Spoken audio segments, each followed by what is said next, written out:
Hi guys, welcome back to my channel. Today we're going to unbox some hamster supply that I bought at Shopee. Enjoy watching!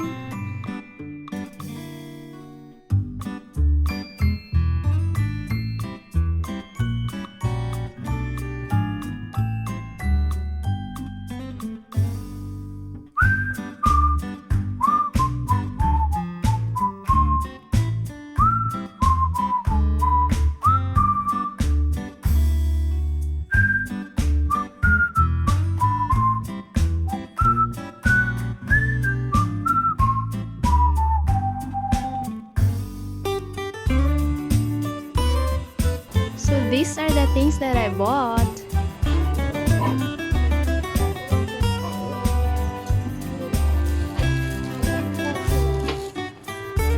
There, just finish arranging it. That's all guys. Thank you for watching. Bye!